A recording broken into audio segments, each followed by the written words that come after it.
Welcome everybody to the Imperfect podcast. My name is Sundeep and this is Omar. Happy Tuesday, everyone. Such a pleasure. Thank you. Thank you for joining us again. You got a lovely house, Omar. Today we're at Omar's house.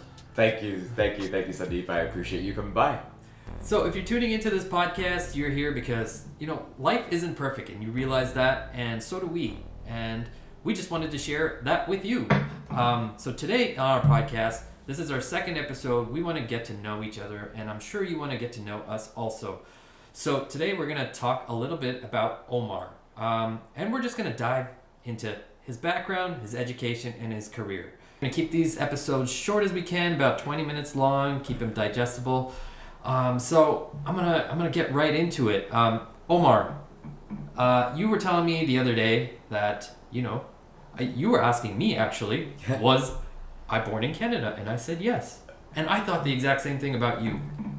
Ignorantly. I didn't know that you were not. You just, honestly, your English and your communication is so well. So I just assumed, I appreciate right? it, sir. I appreciate it. So I realized you're not born in Canada. So I wanted to get into your background a little bit of when you moved to Canada and all of that. Can we talk about that? Of course. And thank you. Thank you for giving me the opportunity. And I really appreciate, I love the structure that you put into place, and happy to talk about some of the background and education and my career. Nice. So you told me you immigrated to Canada around the age of 12? No, you know what? No, maybe I can kick it off. Thank you. And thank you for setting up the stage. I really appreciate it, and really excited. I think, it's really important to learn about each other, and then, learn about our imperfect lives and help each other out from that perspective, right? So I was born and raised in Jeddah, Saudi Arabia. That's where I was born. I have 3 other sisters. The entire family was born and raised in Saudi Arabia. Oh, wow. Yeah, crazy, right? I would have never thought. Right? And let me tell you a little secret here. Yeah. And, not many people know this, but, we went to a school there, but there's no education system for immigrants, if you will. Really? You have to be Saudi to be able to go to university or school or own a business or even own a house, right? So, can you imagine? So I'm hearing a lot about this, about Dubai. Is it the same thing? You know what? I'm from Jeddah, Saudi Uh-huh. Arabia, so it's slightly different. But you know what, Jeddah, I've heard a lot in the media that Jeddah is following the same trajectory of heading in the direction of Dubai. So I think there might be, I heard Riyadh is opening up some sort of visas. Recently, they've opened up visa on entry at Makkah for travelers that are going there. There's something to be said about the future, which I don't know about, right? Gotcha. All right. Okay. Sorry. I interrupted you. Go ahead. Are you kidding? No problem. That's what it's all about, right? So, my dad was like, I've got 4 kids. I want them to go to university. I want them to get an education, and then I want them to go to school and get a job. Mm-hmm. So we left. Wow. So we packed up. My dad didn't want to, kind of work there alone and move his family to Canada. He had a Canadian passport. He went to McGill Nice. back in his day. Yeah, really cool, right? So he's like, you know what? I'm going to pick up the kids and let's all go to Canada. So wow. Good for him, man. Right? It's tough. When I look back and I'm like, wow, like 4 kids. right? Yeah. And getting up and when I think about it, I'm married now, and I think about, hey, maybe me and my wife will move or look at work anywhere else, and just me and my wife, the thought about getting up and moving somewhere else, it's crazy. So when I think about my dad, I'm like, wow. Right? Yeah. Especially now, like these days, you think about it because like what's happening. Is this a recession? Is this not a recession? Like we don't know. Like prices are inflated like crazy, and we're thinking like, should I keep my roots here or uproot and move somewhere else? And just the thought of it, is stressful. And you're worried, right? You've got 4 kids to take care of. You've got a house to buy, insurance to take care of. And you know what? I'll tell you a funny story. As you get into the environment, I'm a recruiter by nature, so I meet people from all walks of life, and oftentimes I hear the story where people our age say our parents tell us they came here without $1 in their pocket. They tell us our parents came here with nothing, and look at what they've been able to develop. And when we're younger, that story doesn't resonate. I remember actually going out to my friends. You're so true about that. Right? I remember going out to my friends and making people like, oh, I'm tired of hearing this story. But now I used to have to walk 50 miles to get to school in my shoes, like all those stories, Right? Yeah. And when you think about that, it's like, at that age, you'd make for lack of a better term, I apologize, Dad, if you're listening. I apologize. We used to make fun of those conversations, but now when we're getting older and we're getting to a little bit of an age and we're having kids, I know you have 2 daughters, and we're trying to progress in the same direction. Life is different. I can't even think about moving myself and my wife over, right? Yeah. So it's crazy how life comes full circle, and those are the things that really are, for lack of a term, a wake up call for us, right? Yeah. So, wow, that's a really amazing backstory. Sorry, how old were you when you came to Canada? Did you mention? I try not to tell my age, but I think I was about 18, somewhere in that ballpark. All right. Okay. Cool. Yeah. Wow. Well, that's a lot older than I thought you would be here. Wow. Amazing. You did really well for yourself coming here. No, you know what? I Sandeep, I'll also share with you. When we're younger, we always I share this story often with people.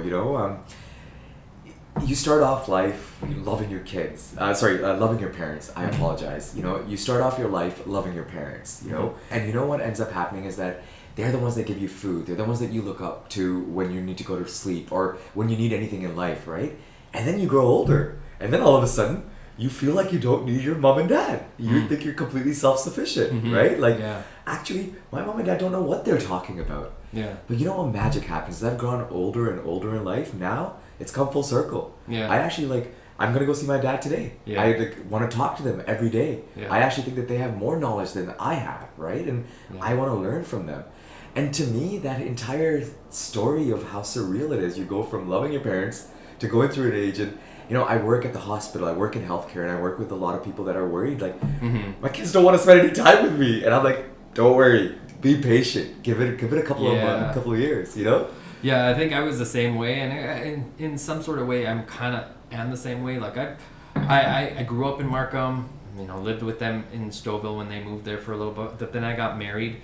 I moved to Mississauga and then Milton, sort of an hour away now, right? Yeah. And as we started having kids, we're like, oh, you know what? The help would be nice because my mom doesn't really drive, and only my dad. But my dad still works, and he should be retired now, but he still works. But it would be nice if they were a little bit closer. But we still make it work, and I understand where you're coming from now. I feel the same way. You're getting older, and you start to think about oh man. You start to see your parents age a little bit too, and especially from daycare. Sundeep, I'm thinking in my head, if your parents were close to you, I think you would get up in the morning and drop them off, right? Yeah, exactly. My brother's fortunate because he lives 5 minutes down the road, and they sort of had that opportunity growing up, and now their kids are 12 and 8. Oh wow. Or 11 and 8. So they got the opportunity with the grandparents, and it's all good. It's amazing that they did. I'm so happy that they did. Yeah. On my side, my wife's parents were closer, so my kids are having the opportunity with those grandparents, and it's also really nice. And listen, I love it, of course. You, your wife, you know what I mean? And especially in Canada, it's funny because we're both from different cultures, from backgrounds, and I see my dad work his whole life. My mom's been a housewife. Now to your point, it's that whole mentality has changed, right? We approach the situation where your mom is just as important as the dad, right? Yeah. So I really appreciate that your parent, your kids are having the opportunity, not with your own parents, but at least they've got your wife's parents, right? So thank you, man. That's phenomenal. So I wanted to shift a little bit. Can we talk a little bit about your schooling and maybe to transition from high school, outside of high school, and then into post-secondary? Did you go to post-secondary? Yeah. What a wonderful question. And you know what? I'll take it back. So for the viewers that are listening, and if you're not familiar, Saudi Arabia, it's a different type of an environment, right? You grow up. The best word I'd use is sheltered. You grow up a little sheltered from the environment, right? So, I strategically bring that in the conversation just to say that my high school experience was different, right? I was sheltered. I hadn't gone to a theater. Take that in. Oh, I hadn't really? watched a movie because we don't have any theaters. Right? Wow. I hadn't gone to the mall and hung out with my friends because I didn't know what that looked like. Oh, right? wow. So it's a culture shock initially, which is what I think people lose sight of. Even though I went to an American grade school there, I grew up within an American type of an environment, it's still a shock, right? I show up in person to an environment where now I get to call you up and go to the mall with you. Wow. I could go watch a movie with you, right? Oh, wow. right? And I didn't even think of those things, you know, like growing up here, like they were always available to us. Right? I didn't even think about it. So, anyways, I appreciate your question so much because, you know, we're transitioning into my sort of high school and you know, education. So, you know, I started off with I was like a little kid. Yeah. I was 2 years old again, you know, like viewers, I have to say, I was like a little kid with a candy bar because I was like, jittery. I was like, oh my God, I can go to the mall. I can go do this, Yeah. right? I can go do this. Like my parents don't need to do this and this and this and this, right? So it almost like the floodgates opened up to life for me, right? Wow. So I would say I had a lot of, I had a culture shock for a bit, you know, I was just running around, you know, school was secondary for me. You know, I was like, how can I make more friends? How can I go out and explore this? How can I go out to Toronto? You know, I want to take the GO train. I haven't been sat on a train, right? Yeah. Like my family had traveled. My dad worked for the airline, so we've seen the world in different capacities. Mm-hmm. But it's different, right? Like when you're living somewhere, Mm-hmm. and then you're traveling to that place. That in itself is a different experience, right? Yeah, for sure. Wow. Yeah, so I kicked it off with a little bit of a culture shock. You know, I had to learn sort of, you know, the ways. I made a lot of friends, different types of friends. I got to learn and explore. You know, there's these types of people that don't want to study and don't want to do anything but hang out and have fun. Do I want to be that kind of a person? And there's these people that are helping the community that are also immigrants that are trying to do things in a different way, that Yeah. are less fortunate, right? Do I want to be like that? So I feel like I had gold. I got to restart life. That's where the benefit was, to be completely honest with you. Wow. I thank my dad and my mom and dad today. I thank them for bringing the whole family over because I never got to miss a day without my mom and my dad, and I'm so appreciative of that. And furthermore, like, you know, they gave me an opportunity to restart life at an age where I could understand a little bit more. And not very many people get that opportunity, right? Yeah. Do you know what I mean? Yeah, seriously, that's an amazing story, man. Yeah, no, definitely. And then, you know, we studied the first year. I'm not gonna lie, I didn't do well. I was the problem child. Yeah. Oh, you were the problem child. Yeah, I'm gonna be honest. My dad was like, "You have to study," because I was out and about. I was like, oh my God, I'm going to the theaters. I used to come home. I barely attended school, and when I did attend school, I would sign myself out because I was old enough to sign myself out. And the thing that I learned, right? But you know, from perspective, I will say, you know, then I quickly learned that that's not really what I want to go, right? Yeah. Like I learned when you're a kid, you want to imagine, viewers, when you're a little bit younger. You pick up the phone, you're like, oh my God, this is a phone. And I see your kid, or I see my sister's kids, and you give them the most basic thing, and the level of excitement is honestly phenomenal. Yeah. Right? Yeah. So that's how I felt. Mm-hmm. Initially when I started, I was like excited, running around, you know, like I gotta do this. Mm-hmm. And then after the first year, I started to calm down, and I started to realize, you know what? Wow. After the first year? Yeah. Like, that was fast, man. Right. Like, Well, some people never get out of that phase. well, I've got parents that were not happy with the outcomes that I was achieving. Yeah. Right? I embarrassed to say, but you know, hey, listen, this is an imperfect. That's a great achievement, man. Yeah, At a young age too, right? Yeah, I definitely agree. No, I appreciate that. And you know what? You change, right? Then you learn how to, you know, like I learned sort of my roots. I was like, you know, I'm an immigrant. I have the opportunity to help other people. Mm-hmm. You know, I have an opportunity to get educated and learn from the system, right? Why can't I help people? And that's essentially what I started to do. After the first year of, I would quote unquote call it partying, you know? Yeah. Lots of back and forth with my mom and dad. Yeah. I started to realize, how can I give back? How can I support the community? Where is my value going to be for the Canadian environment and the community that I support, right? That's a really amazing mindset that you had, like, earlier on in life, because, you know, like I said, like a lot of people, you know, I guess we're sort of, you know, we become like spoiled in a way, and like growing up, like we have all these things in front of us. We don't see, like, you know, what it's like in different countries, third world countries and all that. Like, we don't see that. We should see that. We should see that a lot more, because, you know, honestly, I think it would change the world if we did. And you're so right. And you know what? I'll pause. I know that you were talking about education and career, and I'll say, you know, on the topic of privilege, like, you know, we're in an environment, you know, me in particular sitting in Canada, I'm not sure where everyone else is listening in from around the world, but we're on our own journey for diversity, equity, and inclusion in such a meaningful way, you know. Mm-hmm. The entire North American environment, and it's made me realize I'm in my own journey, right? Even though I'm of color, I have my own journey in this racism environment, and how to make things better for the many. It's not about how you, me, or my type of people will progress. It's about how us as a human society will create better for everyone, right? Yeah, for sure, man. And we are privileged, you know, like, you know, you're here, I woke up at 6 a.m. today, got ready, you showered, you know, we had running water, I had a coffee before we got here, we've got cameras set up, we've got mics set up, right? So grateful, privilege. Yeah. Privilege and great. I mean, how do we take that privilege and how do we help others? Yeah. Now, how do we take that? That's our duty. That's our responsibility, right? Yeah, and honestly, I started learning this like what you're talking about a little bit later in life. So like as I was transitioning into 30s, this is when I started to realize, there's more into giving than receiving, and I learned that from Tony Robbins. So I hear you loud and clear, and I hope our listeners resonate with this also. Yeah, definitely. And it's all about doing a little bit. And listeners, you know, I also want to be clear.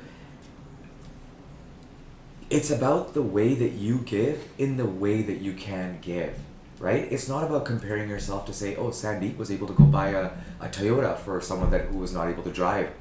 Amazing, congratulations. And I want to join in on Sundeep's enjoyment and excitement, and I want to be part of that. But maybe I can just give a chocolate bar. Maybe I walk over to a homeless person today at the mall and I hand him a Mars bars, right? Or maybe even a hello. Hello. And just spread that good joy, right? Yeah. So I encourage people to think in a different way. Yeah. Come to the table and say, I don't care. It's about your good and how you perceive that good and what you're able to do in your realm of thing. It's not about what anybody else is doing, right? Yeah, I love it. Does that make sense? All right. Yeah. So back to, I think you were talking about my education, right? Yeah. Where did you go to post-secondary? Yeah. So well, before we get to the post-secondary, I went to John Fraser, and I will say, I'll share a funny story. And it's funny to me because it's funny to see the transition and how generationally my parents were different and I'm so completely, entirely different, right? Mm-hmm. My parents moved here. You know what? They actually researched what high school is the best high school for kids to attend. Right? How do you do that back in the day? Right? And John Fraser came out to be a top school. Really? Right? John Fraser was awesome. So if the principal for John Fraser is listening in, or any students from John Fraser are listening in, it's a phenomenal, awesome school to attend. Wow. So, you know, the point I was trying to make is that my parents bought a house catered to the environment of the high school that they wanted their kids to go to. Yeah. And look, me and my wife are so different, right? Yeah. We're not at all looking at buying it. I just find that story to be so funny when you think about it. You know, oh, my kids are going to go to John Fraser. We got to buy a house here. Yeah. Rather, me and my wife are like, no, we want to buy a house where the community is awesome. How can we integrate in a community that has diverse people and good school and education system and greenery around because we love to hike and walk around, right? Yeah. How do we accomplish that? Forget the school. We'll figure it out. Yeah. So it's just funny how generationally the world is changing bit by bit. You don't see it because there's small changes that take place over larger periods of time, right? And you're living through it. Yeah. So thank you for the question. And I just wanted to share that. I thought it was a funny story to share. And for me, all these small things are what come to light. And these are what I use to kind of form my own personality. Say, wow, Rome wasn't built in a day. They say that. And now I'm living that when I think about that, right? Mentalities are changing over time, and if you take a big scope look at that, you see how much the mentalities have changed over time rather than just sticking to one type of mentality, right? Yeah, for sure, man. Oh, I love the way you're thinking. All right, cool. All right, let's move over to post-secondary. You're like, okay, Omar, tell me about your... No, I know you, Omar, and I know you love to talk, and that's part of this podcast, and if we go over 20 minutes, why not? No, but you're right. We have to stay on topic, and that's something, please, I appreciate you kind of... So I went to University of Toronto in Mississauga. Mm-hmm. I finished my high school, had a great time at John Fraser, made a lot of friends, explored a lot of areas in Toronto, really understood the culture here, right? And got accustomed to the culture. Nice. And then I went to university and I felt like I was prepared to go to university, right? I had a good understanding of the culture, had some friends that joined me at U of T as well. Nice. Did you live on campus or did you live at home? So there's a good question. My dad gave me an option. He's like, listen, son, you're going to university. Either I get you to move on res or I buy you a car. Oh. And at that time I was like, listen, I want to be able to go around and see my friends, right? Yeah. Good idea, man. So I picked the car. Nice.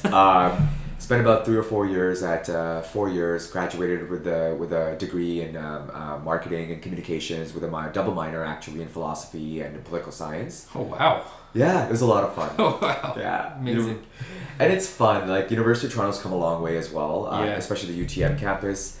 I share this story. There was 2 places to eat, and the library was a dungeon. It was at the 4th floor basement, and now we've got like a world-class building.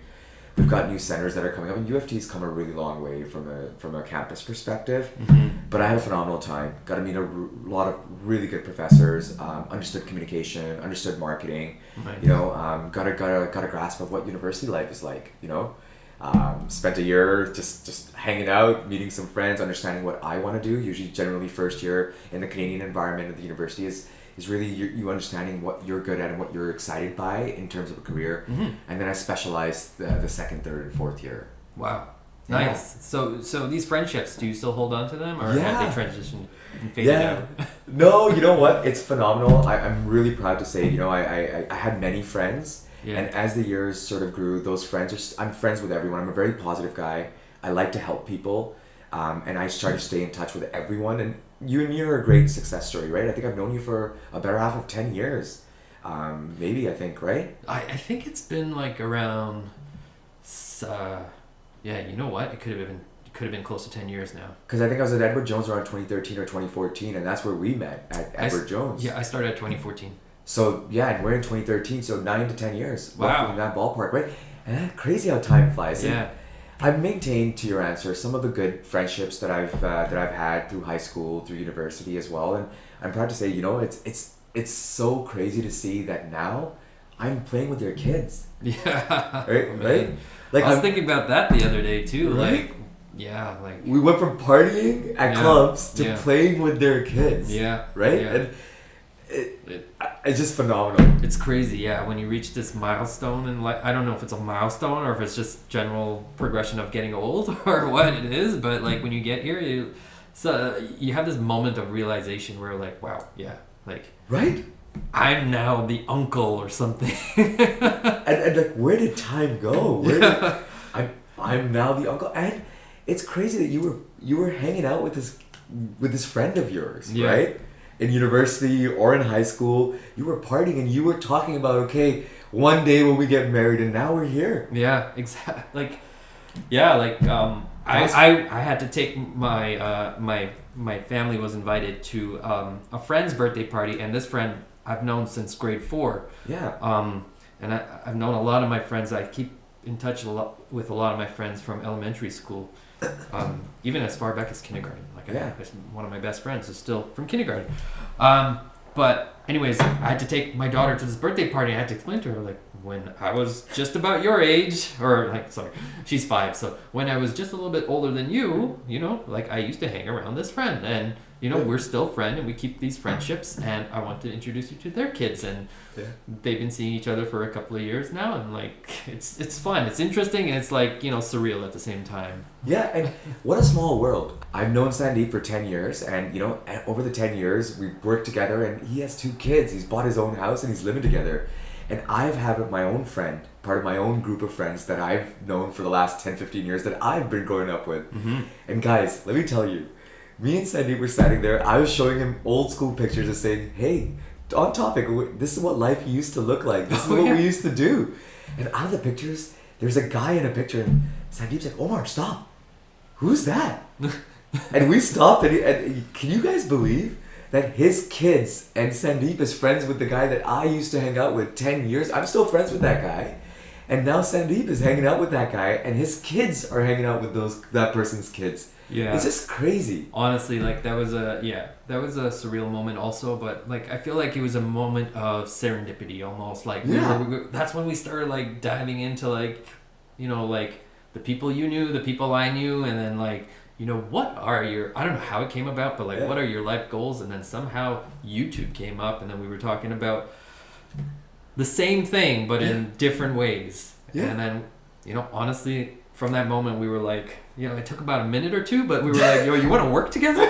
And guys, it's been 4 weeks. This is how fast we operate. Yeah. We're here. Yeah, honestly, not even 4 weeks. I think it's been 3 or something. But that's great. I'm a Gallup certified strengths coach, and I know as we get into the career, we'll talk about that as well. But what I love about Gallup, and people are going to be listening into this and saying it's just another assessment, and I agree with you. It is just another assessment, right? But what I love about it is that it preaches that there's 34 skills. And it says that every human being, you, me, Bob, the viewer number 1, viewer number 2, I don't care who's listening in, every human being on this planet is born with 34 positive skills. Really? And how like, just take that concept in, 34, right? eh? And it's saying that these skills show up differently for each human being, right? So it says that, okay, I might be great at responsibility and Sundeep might be great at creativity. Mm-hmm. And the magic really happens is when you take Sundeep's, you collaborate, you take Sundeep's creativity and you take... Sundeep. Sorry, guys, I'm working on getting his name perfectly and I have to get it perfectly. It sounds like this guy doesn't know me at all, but from the day we met, I never corrected him and it's partially my fault.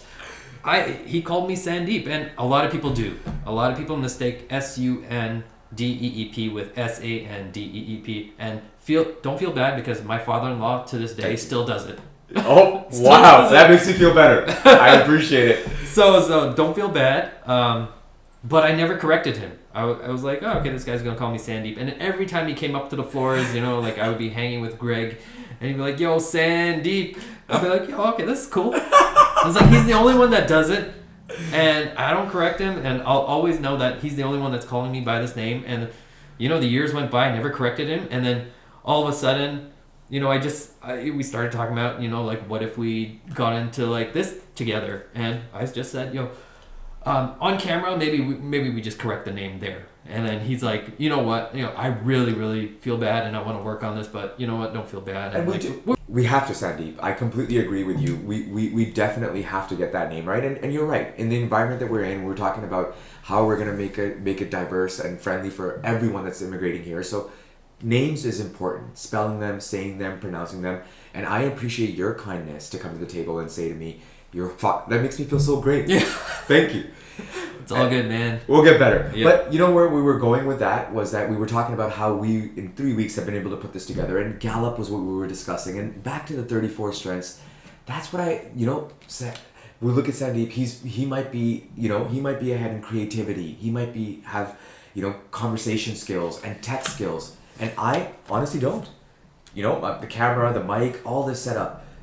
Thank you. I'm looking at Sundeep here and Sundeep, and I look at him and say thank you because I don't have that. The creativity, guys, behind the scenes, that's Sundeep, right? Yeah. I have the responsibility, and that's what Gallup preaches. Yeah. It says come together, understand. Every human being has 34 positive skills. The magic happens is how do you tug on each other's skills and create something in between, right? So you know what? You don't have to thank me because I've also learned like recently reading a book and everything. I read more so audiobooks, and I just finished this book called The Unfair Advantage. Oh, and it speaks about like it's a great read. I'm not going to get too much into it, but it speaks about like what makes your skill set unique and how important it is to partner up with someone with the opposite or complementary skill set. Yeah. Just when I put that book down.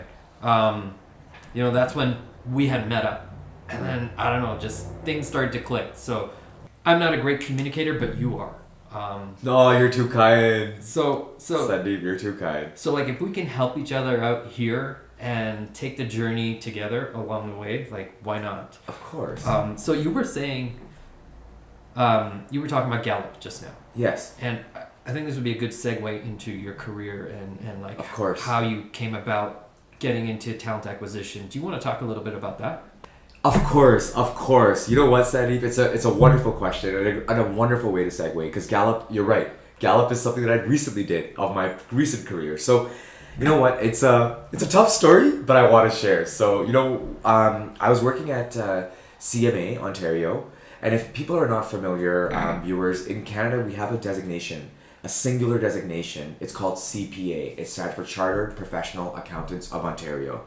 However, before that designation was in place, we had 3 separate accounting designations in the Canadian market space: CGA, CMA, and CA. So I worked for an organization called CMA before, which is Chartered Management Accountants of Ontario. Oh, okay. And I was on the front end, so I was helping people get accepted to the program or not accepted to the program. Wow. That was my first job out of high school, out of university. I apologize, out of university. So when I started that job, I was there for about 2 years, and the organizations in the Ontario marketplace in, I think, 2012 or 2013, don't quote me on the date, people, but they merged to form CPA Ontario. When they merged to form CPA Ontario, they actually didn't need the people for all three organizations. So unfortunately, I was part of a let go, a larger let go. Oh, okay.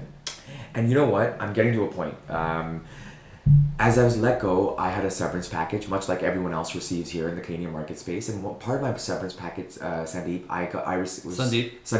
I received a recruiter. And the recruiter was going to help me edit my resume and get me a job. And lo and behold, they did. They helped me edit my resume and get me a job. Nice. I remember an evening sitting on this very table that you're sitting across from me, having a wonderful pizza lunch. I love pizza, by the way. Pizza dinner with my wife. And I turned to my wife and I'm like, what can I do for this recruiter? How can I get him some food? How can I want to do something for his wife, something for his kids. And then I had a moment of realization. Remember I told you that, first couple of years of my environment of moving to Canada, I learned that I want to give back, right? And I'm like, forget the paycheck, forget the title.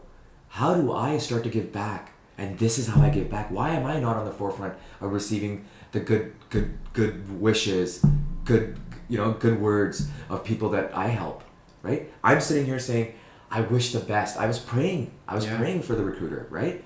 I hope the best for him, his wife, his kids, his family. Wow. I want him to be as successful. And I'm sitting there going, I don't care about the money. I don't care about the title. Wow. I want your blessings. I want your prayers. I want your prayers. I want everyone's prayers. Wow. So I'm in the shop of collecting everyone's good deeds and prayers. How do I do that? Right?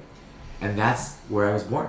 I started recruitment and I'm like, I don't care. I help people with their resumes, especially immigrants. I'm fairly active on LinkedIn. Look me up, Omar Osmani. Hopefully Sundeep with his IT could throw an @ symbol down here on the video.